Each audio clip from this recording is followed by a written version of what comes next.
What's up, everybody? It's your boy JR Lee, and I'm back for another special episode of the Fly on the Wall Show. And today, I got a very, very special guest. It's an honor. It's a full circle moment for me. We're going to definitely talk about it. I'm joined by Robert, aka Brix Fitness. And Brix, for the people that may not know who you are, can you tell us a little about yourself, please, sir? Ah, man, I am an ex-fat boy. I lost about 160 pounds almost 10 years ago. And I use social media to kind of document that journey.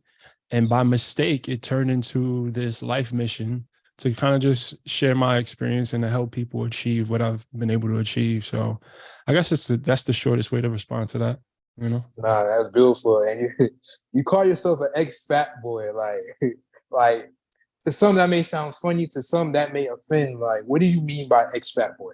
That means I used to be fat. I was 360 pounds, and a big part of my identity back then was fat boy. I was a, I Yeah. was I was a fat boy. It was something I embraced. It was something that I championed. So now I'm just the ex fat boy. He's still here with me though. Let's not get it twisted. Absolutely, absolutely, man. And 160 pounds in 10 years. Congratulations. I know March, met 10 years for you. 160 pounds, that's a lot of weight right now. For a lot of people that want to lose 5 pounds, 10 pounds, 20 pounds, some people actually lose the weight, but then 160 pounds, I'm sure you gained it back a few times. Can you talk about that a little bit? So I've gained back 70 pounds one time. I've gained back 50 pounds probably two or three times. I would gain back at least 40 pounds every year up until maybe about 3 years ago. So it was a lot of ups and downs. It was a lot of calibration, right? That needed to take place in order for me to figure out what balance looked like. Because I've always been a person that had two speeds, 0 or 150 miles per hour. That was it. There was nothing in between. And I think a big part of learning how to change your lifestyle is learning balance, right? So it took a while, man, but I think I learned a lot in each and every one of those weight gain episodes. I learned so much that helped me figure out what balance meant for me. Absolutely, absolutely. Balance is so important. And a lot of times we make changes in our life. A lot of times it's not for like internal reasons. Sometimes it's external reasons, right? Now for you, what was the main reason for you wanting to initially lose your weight? Initially, it was, I was in a really dark place in life. I Yeah, recently gotten in trouble with the law, so I was depressed. I lost everything. I lost my family. I lost my job. I lost my house. I lost everything. So initially it was a thing where it was like, okay, where can I focus yeah, on what area of my life can I focus on that would essentially fix everything, right? yeah. So it was just about survival at that point, man. It was like, yo, because it was either find a way to take control of my life or take my life. And fitness was kind of the thing that I chose to be the first domino, if you will, Yeah. right? To kind of knock this domino down, and then eventually everything else will fall into place. So that was the vision initially, man. But just like everybody else, I had surface level, very, you know, vain goals. I wanted to look good. I wanted to be, Yeah. I wanted to be able to take my shirt off. I wanted it to attract females, right? Just like Yeah. everybody else. But then slowly, as I, got a little further in my journey, it transitioned from aesthetic goals to I just want to be a better human. I want to be Yeah. a good example for my son. I want to be the type of man that I would want my daughter to marry, right? It kind of Right. transitioned, from physical aesthetics to just whole health and just becoming a new person. Yeah, man, that's beautiful, man. And we're gonna talk about all of that, right? But it's funny because I grew up overweight my whole entire. I'm on my health journey right now again, and I grew up overweight. So like, I was actually talking to a friend of mine. I was like, you know what? I've never gone outside without my shirt off. Yeah, it's gonna change this year. But you know, growing up for you, being upwards of 300 pounds, like what was that like? Like starting from like a younger age, like what was that like Mhm. for you? If you can like reflect back on that. So I wasn't fat as a kid. You know, Yeah. I was what they call big boned for sure. Yeah. Uh, but my nickname came from the fact that my grandmother used to say I was built like a house, right? Mm, So I've always been a solid kid. I gained a lot of my weight after high school, right? mm. I gained 150 pounds in probably 6 years post high school. So from 18 to 24 is where I gained most of my weight, you Wow. know? So yeah, it wasn't a childhood thing for me, man, but life started happening Happening. Yeah. and I was trying to cope, man. Like I was taking 18 hours credits in school. I had a full-time job. I was a new Yeah. dad. I was a new Yeah. husband. You know, it was just so much going on. And food just became that thing that I abused in order to feel something, man, because my life was just out of control. Mm. So what was the shift for you, right? Like, so you used to, cope with food. So what was the actual shift for you? Like, when did it click, the aha moment for you when you was like, I'm gonna lose this weight, but I gotta start, right? What was the starting place for you, I should say? Yeah, nah, I struggled with weight loss for maybe 10 years before it clicked. Before Right. that aha moment that you referenced happened, it was 10 years of yo-yo dieting. It was 10 years of just doing all the wrong things, trying to lose weight, right? And doing it for the wrong reasons as well. Right. So the shift happened March 1st, 2013. And I had really just reached my breaking point, bro. I was Mm. tired of being tired, right? Sick and tired of being Yeah. sick and tired. And I was literally disgusted with the identity that I wore at that Right. time. And I don't, it's so hard to put it into words because it was such a Yeah. like spiritual Mm. click that kind of happened. But that morning I woke up, I remember it like it was yesterday, bro. And it's just like, enough is enough, Yeah. enough is enough. And from that moment forward, I was intentional about creating this new identity that I wanted to Mm. have, that this identity that I formed in this vision Yeah. that day. I formed that Yeah. vision that day. And I'm still taking strides towards that every single day. Absolutely. And you said something about spiritual, right? And so with weight loss and just health in general, a lot of people think that it's just like a physical thing, but it's actually, mental, it's spiritual. Can you talk about that a little bit? Yeah, man. So I wasn't always a spiritual person, right? Hmm. I kind of grew up forced into religion, Yeah. kind of, sort of, but what was happening is I had to dig so deep, right, in my hardest moments in those early days of weight loss. Um, let me rewind a bit, right? I think Absolutely. the spiritual part came in twofold, right? Hmm. It was in my darkest moments, right, and in tandem with I had came across the movie The Secret. Everyone kind of knows about The Secret, right? The law of Yeah. attraction, right? Absolutely. And with the law of attraction, what The Secret taught me in particular was the power of my thoughts and the power of my attitude, right? And it was this convicting moment that I had while watching The Secret where it was like, yo, something clicked for me. It was like the shitty situations that Yeah. you manifested in your life were a Yeah. result of the way that you think, right? Right. So along with the intention of changing my body, I figured, yo, if I really want to change my life, I have to change the way that I think. So I kind of just went on this, this journey of like figuring out how do I change how I think. And I would just do a lot of research on law of attraction. I would do psychology research. And if you ever look up um if you look up psychology, right?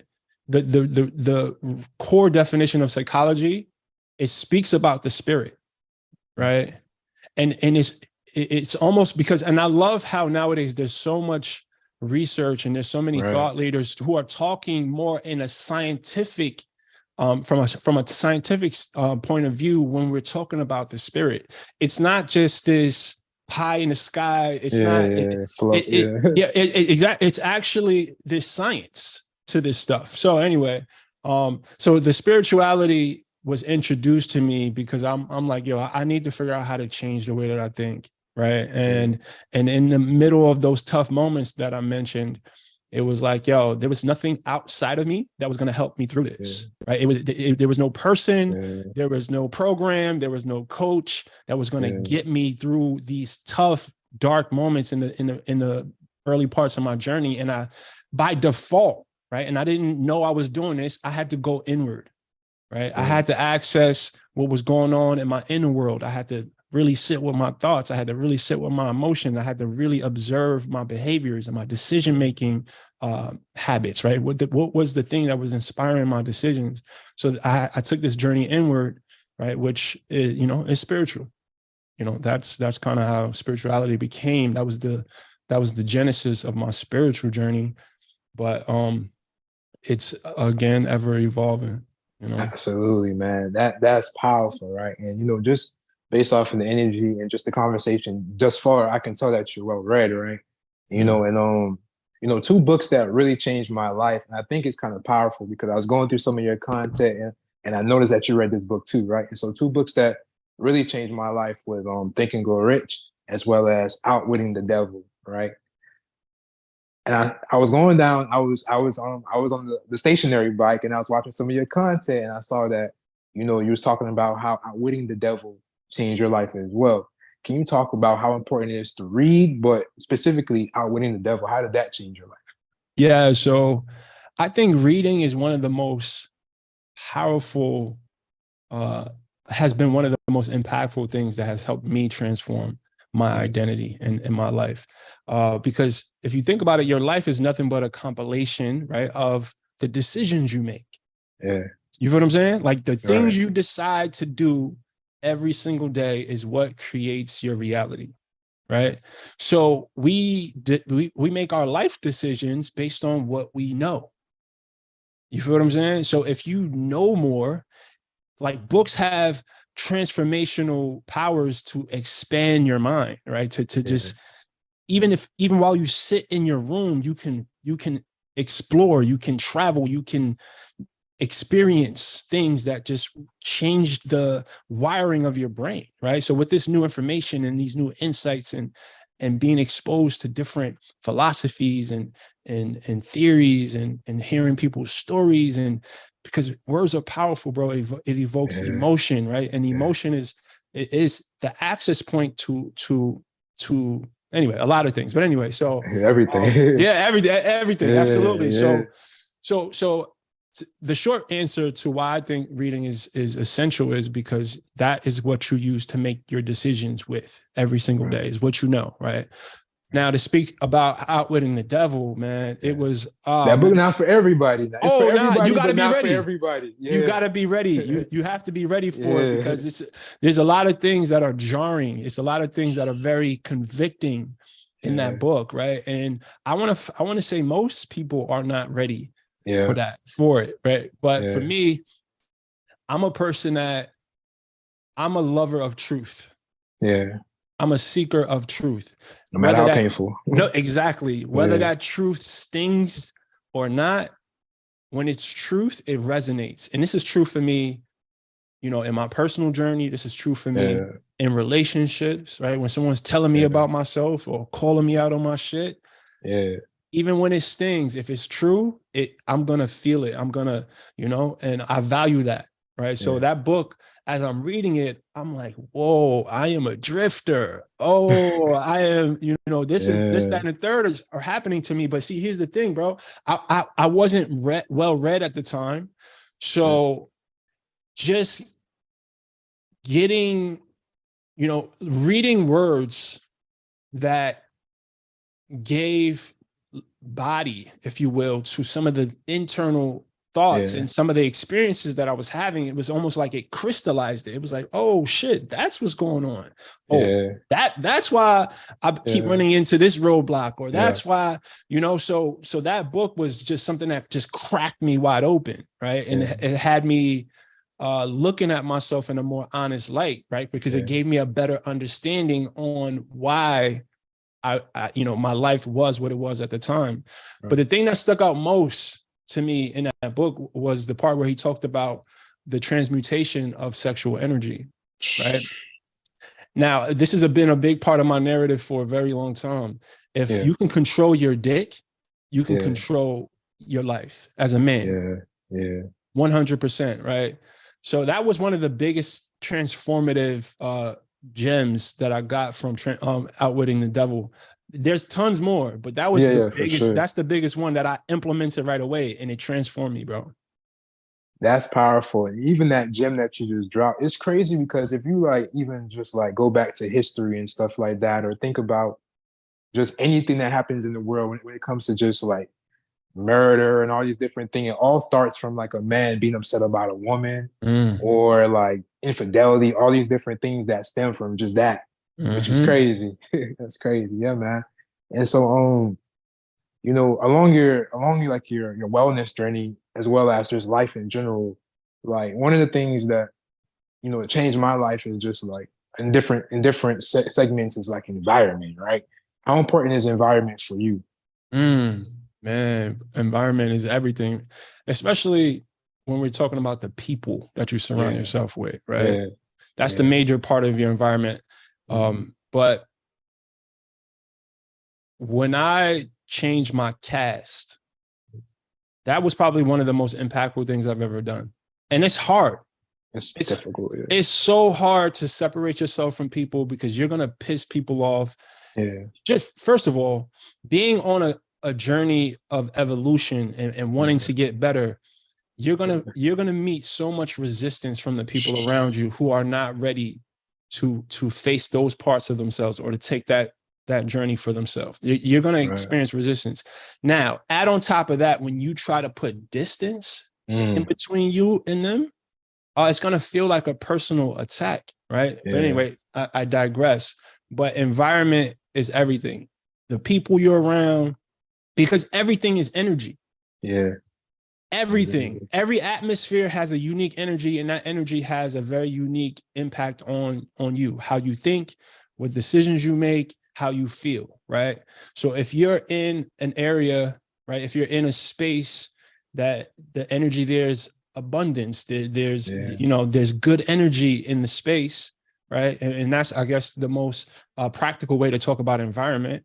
But so where you are, you know, the type of neighborhood you live in, who you hang out with, like just everything about your environment definitely is very important. Absolutely. Thank you. That's a beautiful answer, man. And just to kind of even relate to like weight loss, how important was, you know, changing your environment? So your environment can be even like, you know, the things that you listen to, the foods that you eat, consume, like how important was changing those things for yourself? Yeah. So for me, I had to make a drastic change to my environment, right, as you kind of frame it, because at the time I was very into nightlife. You know, I had a career in nightlife. I had a career in music. So those environments. You used to rap? You rap? Yeah, I rap. Yeah, for sure. Yeah. So those environments, right? 3 a.m. at Waffle House, you know, drink, you know, unlimited liquor in the section, you know, it just, that wasn't conducive to the type of lifestyle that I was trying to create and the type of body that I was trying to create.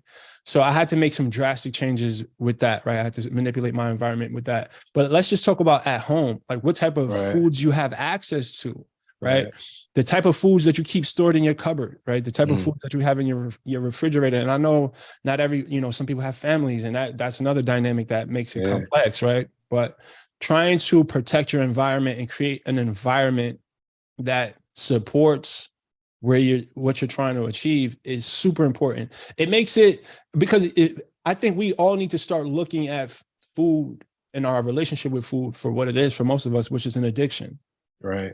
Most of us are addicted to these foods. So having a cupboard full of snacks, right, it's not going to support you in trying to change your relationship with food. That's like a crack addict trying to get off crack and having crack everywhere. I mean, it's the same thing, right? Facts. No, truly. So your environment and being intentional about creating an environment that supports you will make it a hell of a lot easier. I'm not saying it's is the answer, but it makes it really a lot easier than it would be otherwise.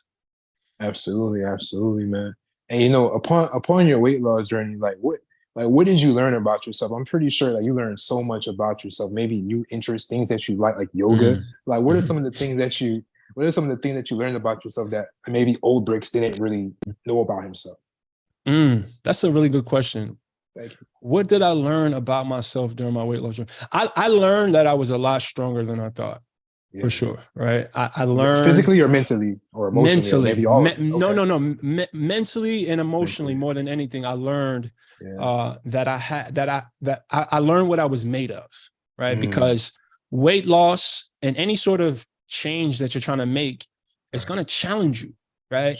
So I really feel like a man meets himself in struggle.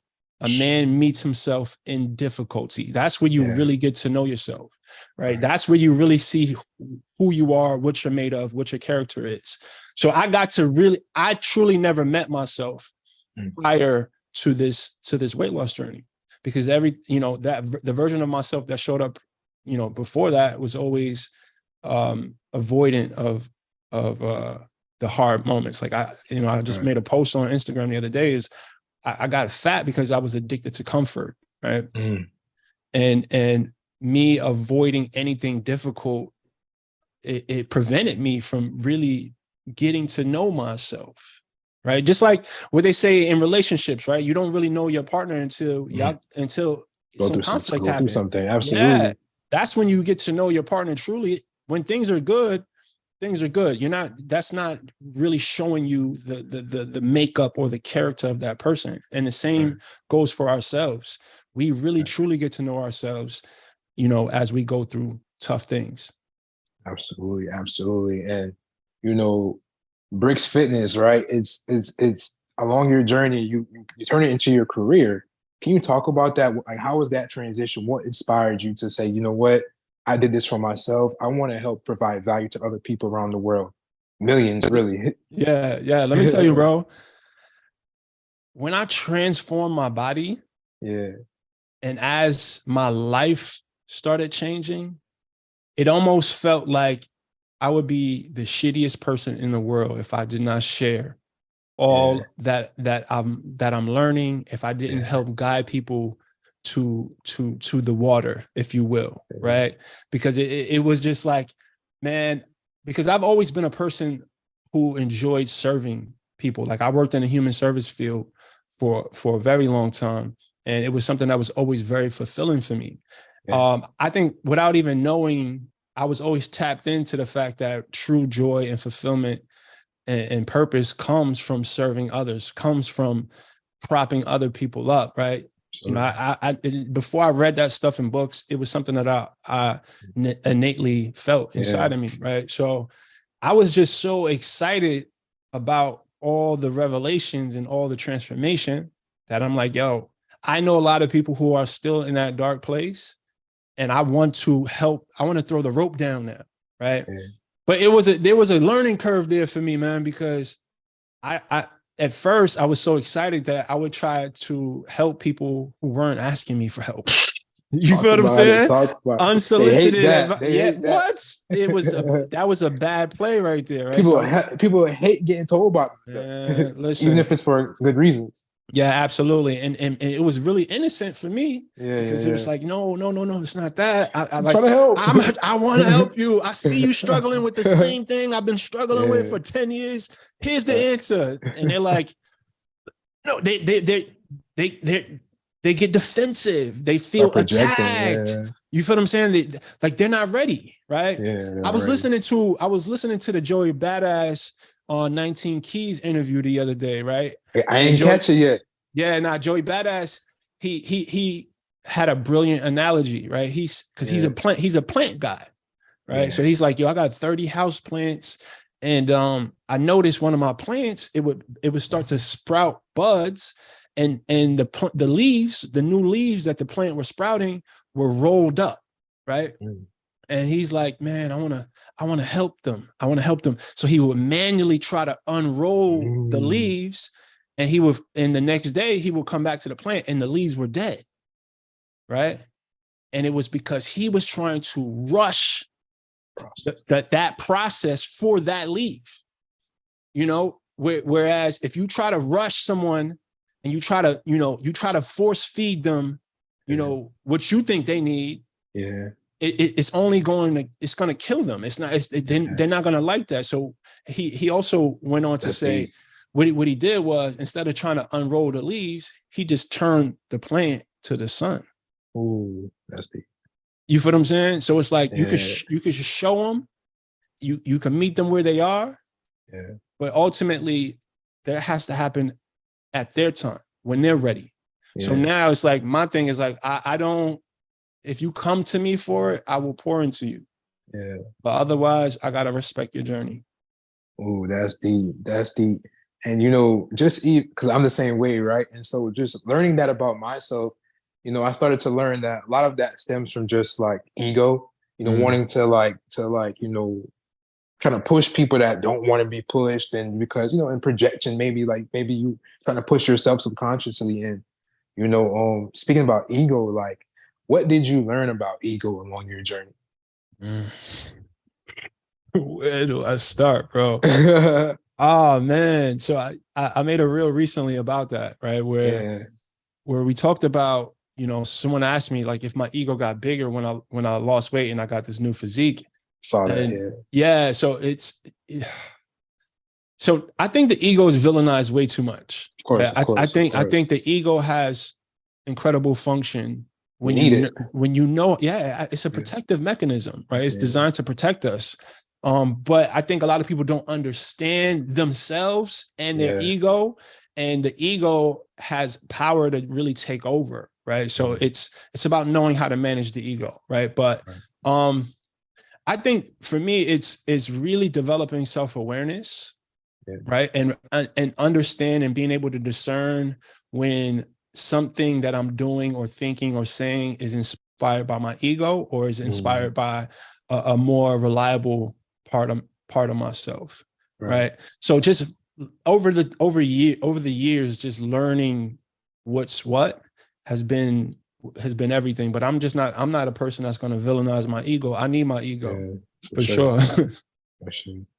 And I found you through I've been following you for years, bro. I've been subscribed to YouTube.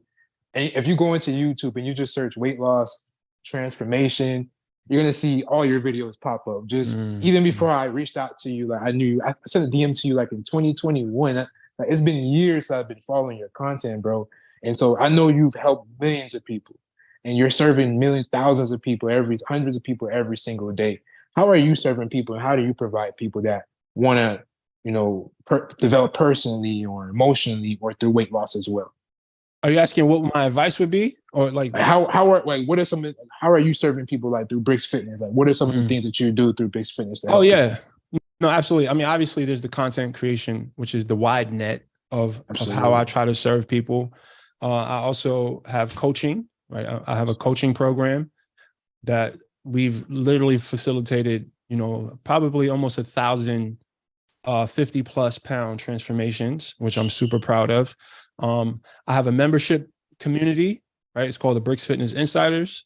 I just relaunched my podcast, which kind of falls under the umbrella of content. I mean, those are definitely the main ways that I serve people, man. But more importantly, I look at my life, right? I try to live the example. Right. Which means any person who comes in contact with me, right, I try to live a very high integrity life. And I think that's the ultimate way to serve people, right? To just serve with your being. Absolutely, man. That's powerful, man. I know just a while ago you said you had close to 1,050+ pound transformations. Like, do you remember, like, I don't know if you remember the first transformation, but do you remember like what it felt to get that testimonial? Like, yo, you helped me lose this amount of pounds. Like, you changed my life. Do you remember how you felt in that moment? Yeah, man. I've made a lot of money. I've had a lot of, milestones with views and this, that, and the third, right? A lot of accolades and been on big time talk shows and all of that stuff. Nothing feels better than to get feedback from a person who says something like, yo, man, you changed my life. I lost this amount of weight, or I was suicidal, or, I've been able to change this part of my life or that part of my life. There's nothing that feels better. There's nothing more rewarding than that, man. And that's the thing that drives me, man, because ultimately I am a legacy driven person, right? I want to make sure that when I pass away, right, there's going to be a lot of people who felt the impact from my life, right? That I somehow contributed to their life. So yeah, that's the main fuel for me, man. That's definitely the main fuel is hearing those stories. And that's why I love to do meetups when I go to different cities, man. And we've done meetups all over the world. And when you come into Atlanta. Oh, no, soon. For sure. Okay, in May, I'll definitely be in Atlanta in May. Okay, that's my birthday. For a few weeks. Yeah, for sure. Okay, cool. We definitely got to link up. But absolutely. But that's definitely the most important thing to me, man. That's the thing that makes me feel the most fulfilled. Absolutely, man. And Brix, one of the questions I like to ask each and every guest that come on the show is, what is their definition of success? And, I'm sure success doesn't have to be financial. It could be spiritual. It could be anything. Like, what is your definition of success? Man. So my definition of success, like I mentioned, man, is living a life that made everyone else's life better in some way, right? Success is living life on your own terms, right? And being in control of what you do with your day, right? So that doesn't mean you have to make $1 million to be in control of what you do with your day. To me, success is being a resource for the people in your life. I mean, ultimately, all of my definitions of success is going to come down to in some way serving others, serving the people you love, because that's ultimately what it's all about, man. We're hardwired as humans to enjoy helping each other, right? That's why you get the gratification when you give a homeless person, $10, it makes you feel good, right? That's because it's wired in us to do that because we need each other. So ultimately, success, obviously, the financial stuff, that's a barometer that the world kind of gauges, and I subscribe to that too as well. I definitely want to get to the paper for sure. Absolutely. But ultimately, man, success is knowing yourself, right, and living a life that is true to you, and doing things that fulfill you and that serve others. Absolutely, man. It's beautiful, man. And I'm not gonna hold you too long, man. Like, where can people find you? And what's the name of your podcast? I know you said you started that back up again. What's the name of your podcast? Where can people find you? Yeah. The name of the podcast is Pain is Privilege Podcast. It is the mission of the podcast is to rebrand suffering, right? Because I think people have a bad relationship with challenge. They look at failure, they look at hard moments as something that is breaking them down when really it's building them up. And I think if you can understand that, if you can internalize that concept that suffering is here to serve you, it changes how you metabolize life. You feel what I'm saying? So with that understanding, is like you start to look at every challenging moment as an opportunity, and with that attitude, we both know the power of your attitude about things, right? Your perspective. When you're able to shift your perspective and you're able to shift your attitude about challenges, it's like bring them on. It transforms you. It heals you. You feel what I'm saying? So that's the mission of the podcast, is to talk to winners who've been through challenging things in life, right? And turn those challenges and those painful moments into privilege. They use that to build them. So so that's the podcast. Pain is Privilege. That's powerful. Thank you, brother. Just the explanation is powerful. Y'all better tune in. No doubt, brother. Thank you. But yeah, they can find me on Instagram, on YouTube, on all platforms except TikTok. I am on a TikTok, but my assistant runs the TikTok. I don't really do the TikTok thing. But at Don't Brix sleep on Fitness. TikTok. Yeah, nah, for sure. I definitely need to get with the TikTok thing, but it's just too much. But Yeah. yeah, at Brix Fitness, Brix Fitness, brixfitness.com, brixtraining.com, all the things, man. But yeah, I appreciate you, bro.